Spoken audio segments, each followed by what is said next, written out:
Thanks, Mark. So our next speaker, who's going to be starting to make his way down from the back of the room, yes, he's still in, I'd like to welcome Dr. Bruce Wauchope. Dr. Wauchope is a general medical practitioner based at Tonsley, South Australia. He graduated from Adelaide University and worked as a remote country GP in North Queensland doing anaesthetic and obstetrics. He trained in tropical medicine, giving him a lifelong interest in infectious diseases. He also worked with displaced people from Cambodia post-Pol Pot in Thailand under UNBRO.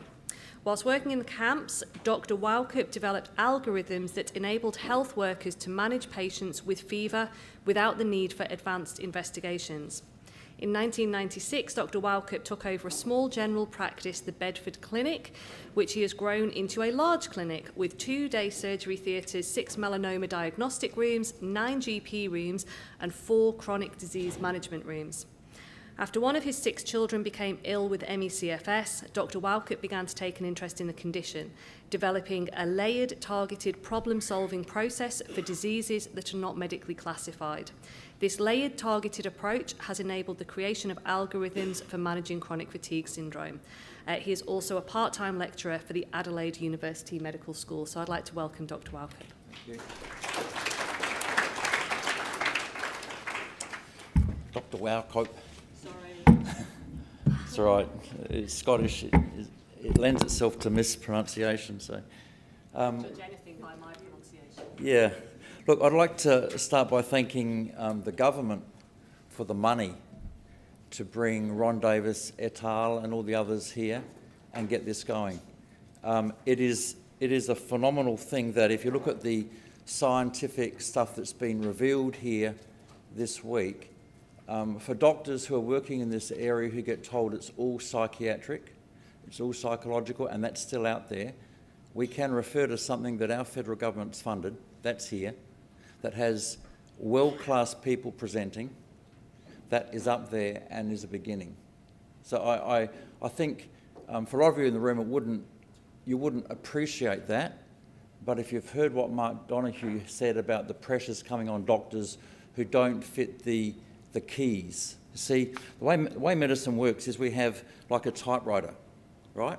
So I have a symptom complex. I have a bunch of symptoms, and that is then classified as a diagnosis, and that diagnosis equals a drug. So symptom complex goes straight through to drug. But what do you do when the symptom complex doesn't equal a key on the keypad? Where do you start? And what the medical board's doing is saying we've already got this thing worked out. Symptom complex equals diagnosis equals drug. You're outside. You're actually dropping into the cracks on the keyboard. Now, the problem they've got is there's wacky people out there. There's people banging fish over people to transmit life, and there's weirdness going on, which when you go and talk about and present lends itself to criticism, which means people trying to help people with undiagnosable, unmanageable, unclassifiable illnesses are left vulnerable. So one of the things the merge could do would be back up what Mark's doing, and if the chronic fatigue people can make submissions to the Medical Board of Australia and really go for it, that would really help the people working in the area. What Mark's put down is an ultimatum. He said there is a time in April when doctors are going to be in trouble. Did you hear that? So please, if you can do that, that'd be great. One of the other things, and I'd like to thank Emerge for organising this conference because it's phenomenal they've got people together, is if they could make a submission to the Royal Australian College of General Practitioners. There is still on our website malpractice. They are still recommending graded exercise therapy for people with chronic fatigue. And we all know, and you can prove it biochemically, it makes them worse. That paper was fraudulent, and it's on record, so that was a fraudulent paper because they changed the entry criteria and the outcome criteria. The PACE study? Yes, the PACE study is fraudulent because the entrance criteria rated you here, and when you went out, if you were the same, you were successful. They changed and they've refused to respond to clinicians and researchers from around the world for the fundamentals of that research and open it. It's all been hidden.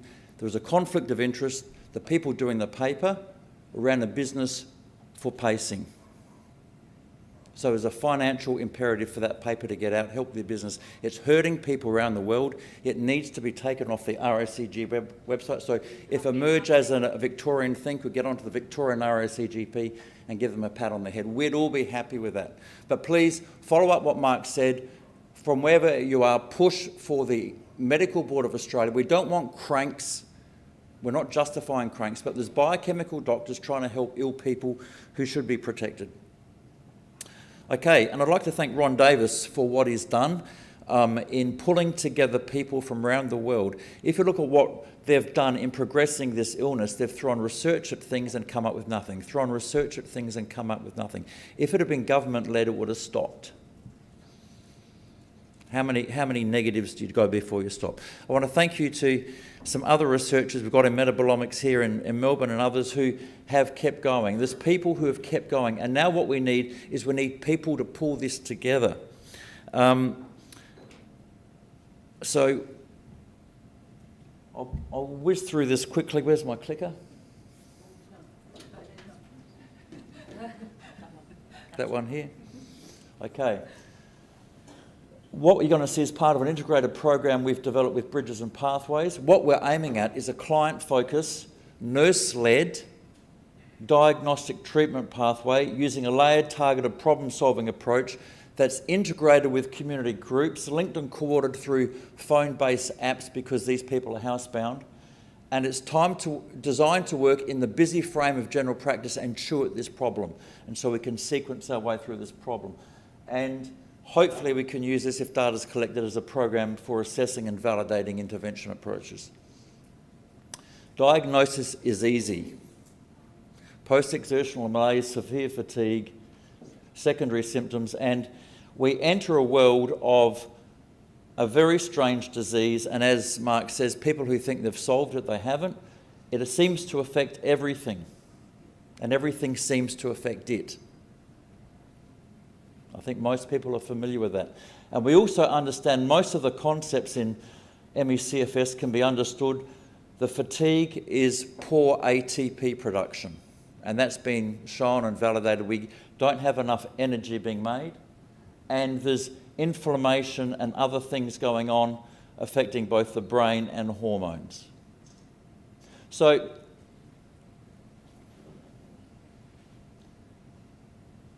if you look for something, you'll find it. What does it mean? Is that the cause or is it an effect?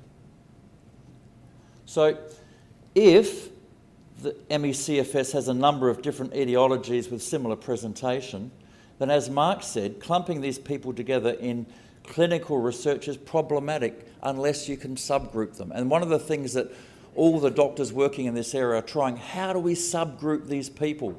And I've been very excited by some of the metabolomics presented here that we might have a basis for subgrouping.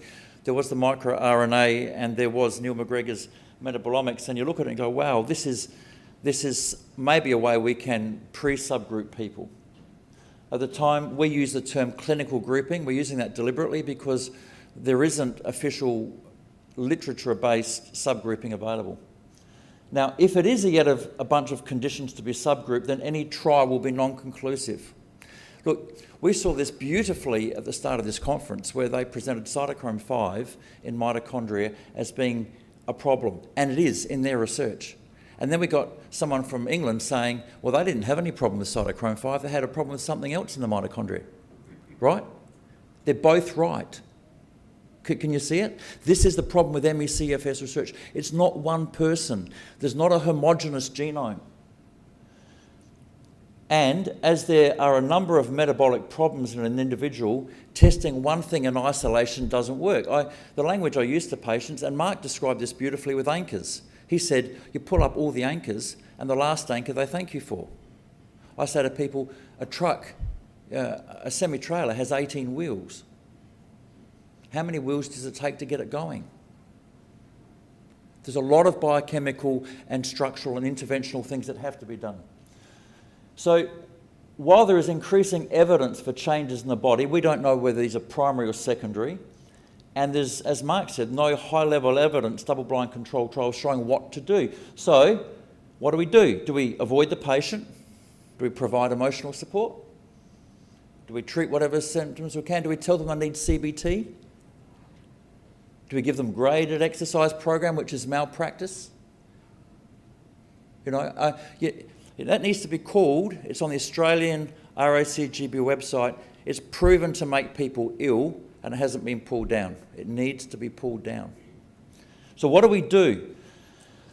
Evidence-based practice has three big arms, which is best research evidence, clinical expertise, and patients' values. So you've got to work in that. So the only way forward we found is to, in the clinical expertise blocks, include biochemical logic and come back to biochemical logic and to trying to work through each individual body. And we need to exclude depression.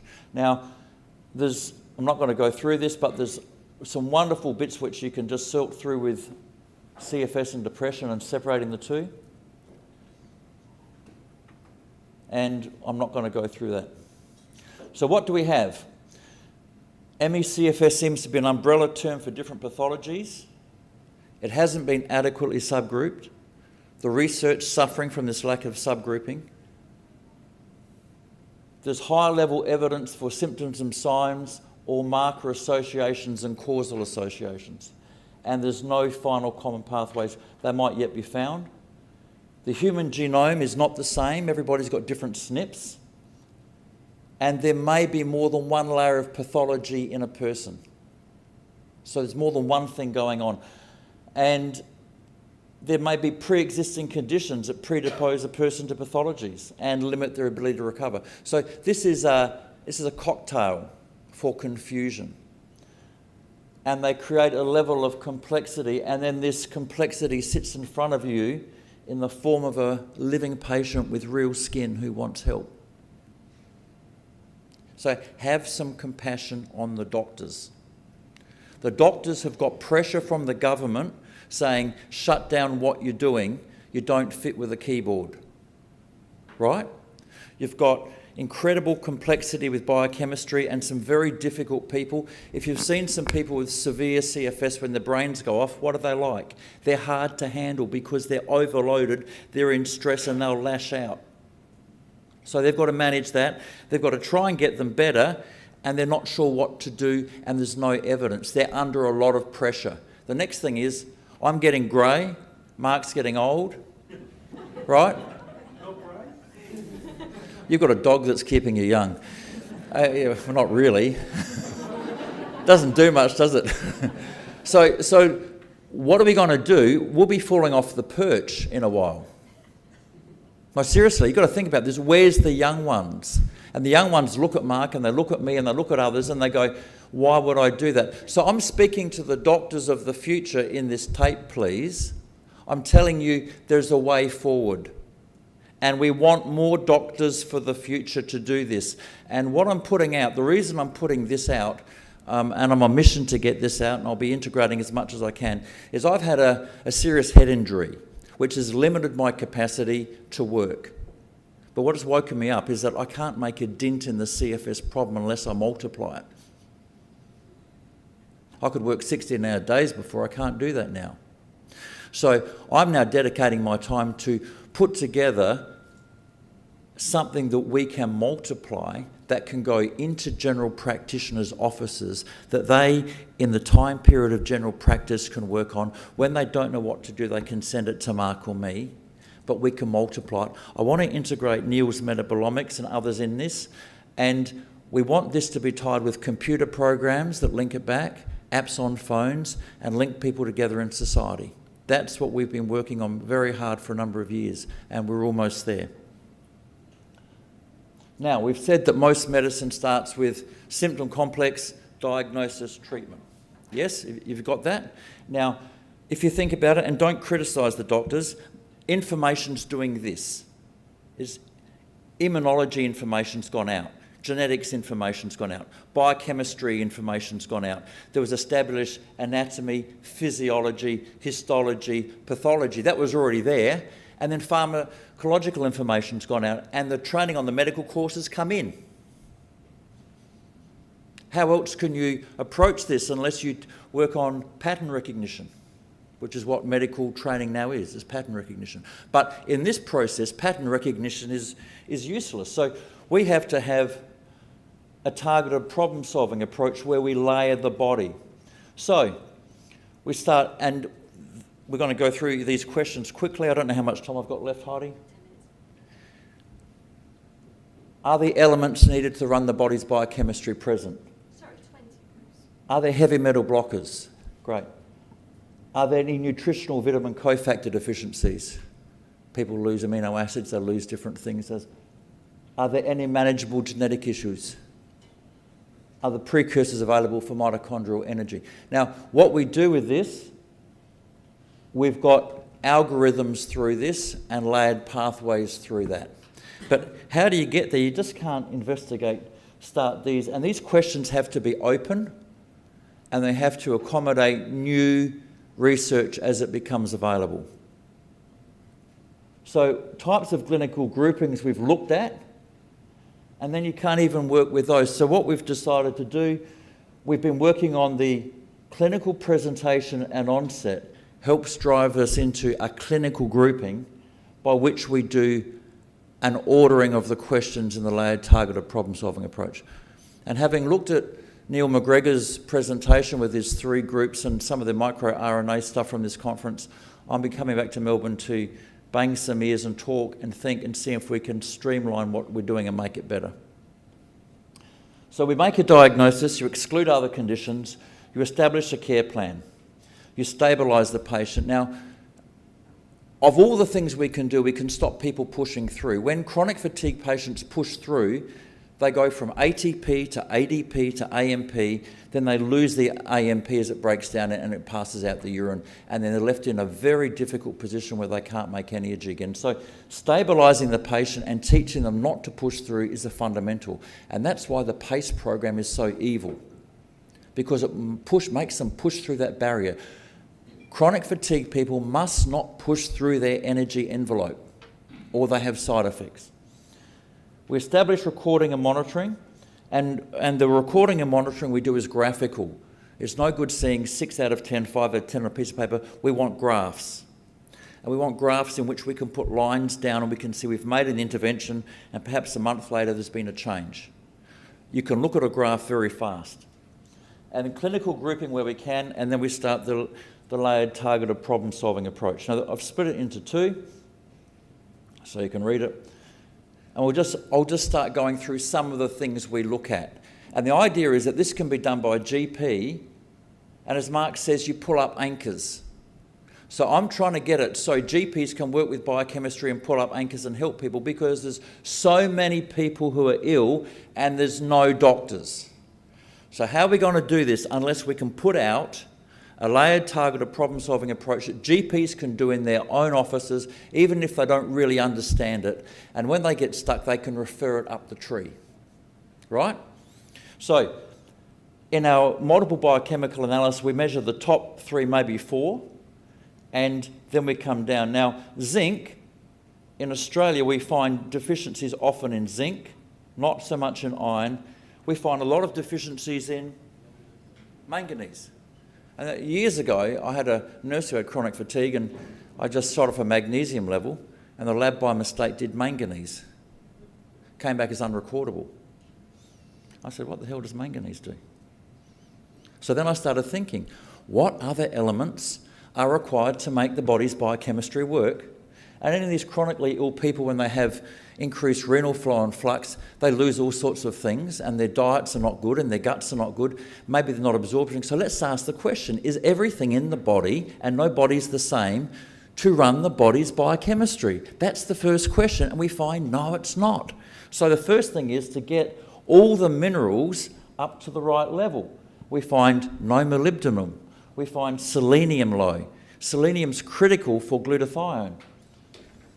Selenium also helps convert your T4 to T3. A lot of chronic fatigue people are cold and have low basal temperature. It's driven by T3. Iodine is often low. I've been stunned. I would say 25% of the people I measure are World Health iodine deficient. It's just crazy. Boron is required to move phosphate. Phosphate's required in ATP. and we can go on. So the first thing is, get everything in the body so the biochemistry can work. We haven't even looked at blocking biochemistry problems, but if it hasn't got it there, it can't use it. Are there heavy metal blockers present? That's the next question. I'm not talking about hair. In Australia, we have a cultural problem. If you do hair analysis, you're deemed to be a witch. If you look at urine, you're deemed to be a doctor. Okay, so I use urine. Stay culturally appropriate, don't start fights with... So we use DMSA provocation, and guess what we find in kids? We find cadmium. A lot of kids have cadmium. Where the hell is cadmium coming from? CSIRO, I got involved with talking with them, comes from superphosphate. Cadmium's in superphosphate, lands in the plants. Australia's topsoils are deficient in zinc, manganese and molybdenum. Because we're deficient in zinc in our topsoil, cadmium, which is underneath zinc on the periodic table, can work in that enzymatic structure in the plant, doesn't do damage to the plant. When it lands in us, it does damage. You absorb it, particularly if you're low zinc. Most Australians are low zinc.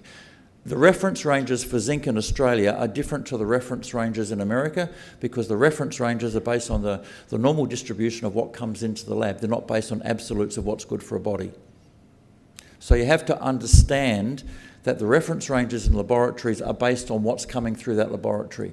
So just check out the different reference ranges between America and Australia. We're low in zinc. The lowness in zinc in the Australian population means cadmium can be absorbed. It poisons people. So we find mostly cadmium in kids, then some lead, mercury. I've never found thallium, and I find a lot of copper. When I got a hold of the copper, I didn't know what to do. I met somebody from the EPA in South Australia, and at that stage they're conducting an investigation because they'd found copper in wastewater at Bolivar at the central fecal processing place, and they thought, oh, someone's dumping copper into the wastewater. As they went up the pipework and split, all of a sudden they discover it's coming from houses. Australians use copper for their water pipes. If you've got highly treated water like Adelaide, which has got a lot of particulate things in, you get ionic copper coming in. Ionic copper damages the body. Copper is required essentially for a lot of things. It's required on your electron transport chain, but as copper gets up, it will block the electron transport chain. The enzyme we've got in our body to break down vitamin C is copper-based. It's vitamin C oxidase. You'll chew up your vitamin C when your copper gets up. We don't have a gene to make vitamin C in our genome. It's broken. You've got to go back down the phylogeny to find out where it's not broken. So all of these things work. And as Mark said, you pull up the anchors one at a time. And then we start looking at SNPs. What can we find? We've got questions with the SNPs. Which ones have a clinical effect? Because a lot don't. Which one is associated with specific biochemistry and pathways that we can do something about? And what can we do about it? And we use a lot of this pathway. I've stolen this from a website last night because I couldn't find one. But you're starting with the urea cycle, the tetrahydrobiopterin cycle, the MTHFR cycle. We play a lot with that to get that right. And it's not as simple as you think because these things can run backwards and forwards. So biochemical pathways can go both ways. And I've particularly found sometimes if I give methylated B12 to people, occasional people will have side effects, and I've discovered that's from the VDR gene and the COMT gene if they're also down. So you have to work your way through it and do what you can for the person. The other thing with the manageable genetic issues is the celiac HLA. Now, a lot of people in Australia are from Europe, from Northern Europe. The celiac HLA gene is called the celiac HLA gene. It doesn't code for celiac disease. It codes for presenting cups on cells. The presenting cups on cells of which your immune system check. When you eat gluten, the gliadin component of the gluten looks like an infection to your immune system. So if I find the celiac HLA gene, what this is a gene for immune confusion with gluten. It will also cause celiac disease if you happen to have a trigger in your gut, and it will trigger celiac disease, but it can maintain autoimmune diseases and it can maintain immune confusion, and that's what you don't want with these people. So I do this gene test, and if it's there, I say you're getting off anything with those proline residues of the gliadin complex. It's a proline at a central amino acid. And then we ask questions about mitochondria. Now, I need to say that with the heavy metals which we've gone through, one of the treatments for heavy metals, because when you treat heavy metals, you first treat the body, then you treat the brain. To treat the brain, you have to use one of the carriers, R-alpha lipoic acid. So you notice I put heavy metals before mitochondrium, because one of the treatments for mitochondrial things is to replace R-alpha lipoic acid. If you replace R-alpha lipoic acid in a person with high cadmium, you'll shuttle cadmium into the brain. There's none of the other carriers cross the blood-brain barrier but R-alpha lipoic. So I put the heavy metal sorting out before I start hammering the mitochondria. ATP is made from AMP. AMP is made from D-ribose and vitamin B3. So that central line there, when people crash and are lying bedbound, you load them with D-ribose, load them with B3, and that will reduce, won't fix, it will reduce their bedboundness. So there's supplements you can take. Now, the electron transport chain, which we're focusing on, is the most wonderful piece of technology. If you ever get a time to look at it, what it's doing, it's taking electron energy, which is quantum, it's taking the energy in electron and reducing it in quantal states. It's using those quantal state reduction to pump and move hydrogen into a pressure vessel. And then it's using the pressure vessel to drive a water wheel. And then it's using the water wheel to compress things together for a chemical bond. If that's not flippin' amazing, like if you ever get a chance to just pause and look at what we're playing with, it's absolutely glorious. The electron transport chain just does my head in sometimes with the nanomachinery, but it's typical of the whole body. So then we ask questions about the gut. Now, you would have heard everybody working in this area is of the opinion that the gut drives health and that the immune system revolves around the gut and the brain revolves around the gut. And we all agree on that. And there's a lot of things you have to test for. The testing we've got with fecal material is two sorts. There's the bioscreen, which is microbiological based, but that's measuring what's alive. And there's also DNA-based biome testing. The thing missing in this process is our understanding of phages and how phages sweep up and down through the gut. As phages sweep up and down through the gut, they kill bacteria. So we've yet to sort that out. Those phages are meant to be there because they lyse bacteria and release the goodies for us. We ask questions about, has the person been exposed to a biological toxin? People who've been in blue-green algae water, people who've been in mould areas, and you can use functional acuity contrast testing to see if they can see grey on white. That's now available online. And you can use cholesterol or lipid binding agents to move that. That's courtesy of the CDC in America when they had the Fisteria outbreak in America. They couldn't, the question is, how do you remove a lipid-soluble neurotoxin from the body?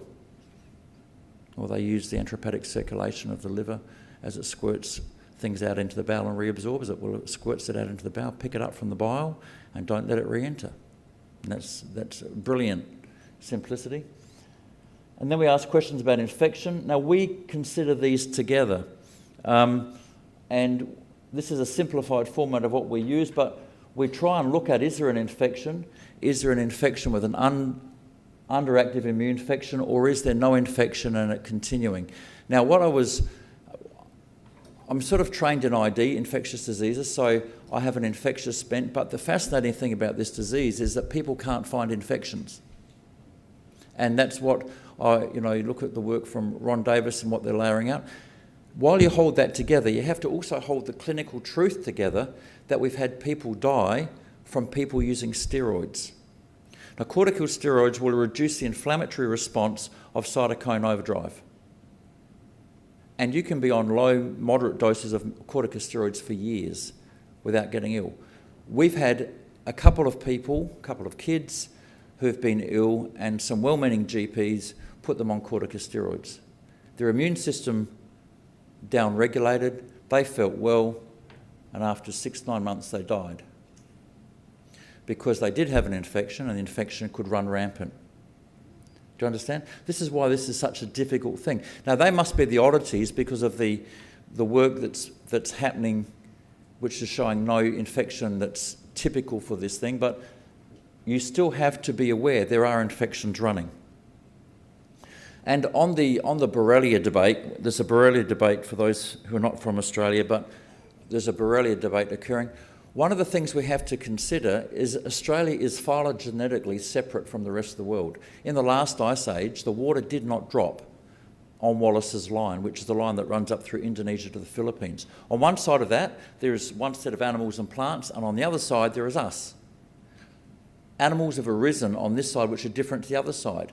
It would not surprise me if the Borrelia we have in Australia is different to the Borrelia that's on the rest of the world. So I think that there's going to be, there's more work to be done on that. One of the things I do find, and you find this in autoimmune diseases, is the calcitriol question. And we find a variance between 25D3 and 125D3. Now, vitamin D, we were taught, was about bones. We're now realising it's a pluripotent hormone. It's the core of the immune system.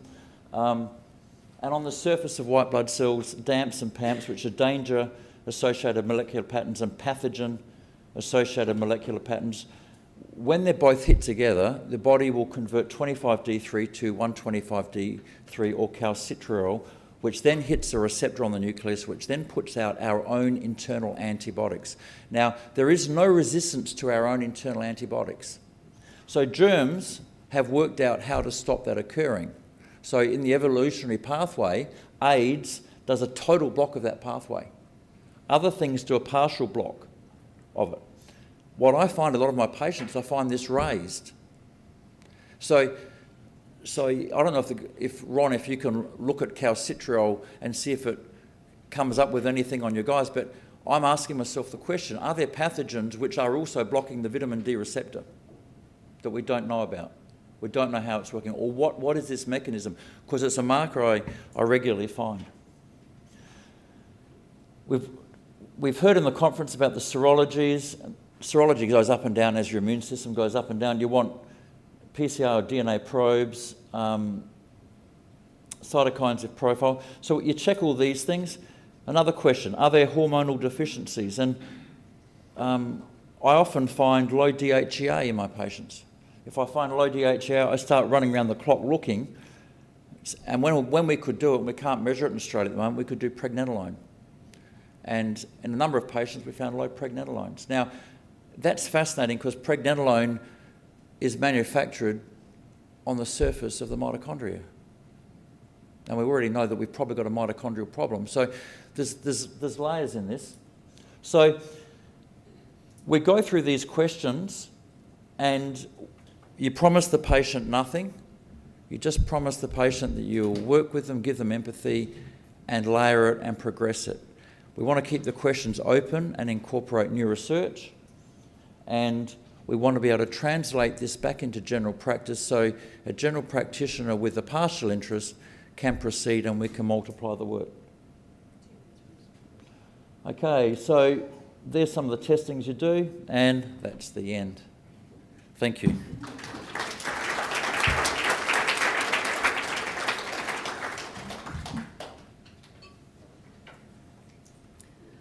Okay, so we haven't shared very many sort of comments and questions that have come up on the social media and the live stream, but I have to share this one because I was just looking through as both of the doctors were talking, and this comment came in which says, are all Australian doctors outspoken activists? These two are great.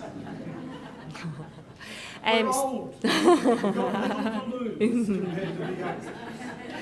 So what we're going to do next is we're going to do the clinical Q&A. As I say, it's pre-submitted questions, but I'd love it if you all stayed in the room and listened, and this is for people on the live stream as well. So we're not accepting questions, but we're going to go through some great questions and answers. But take a breather while we shuffle around and get the panel up.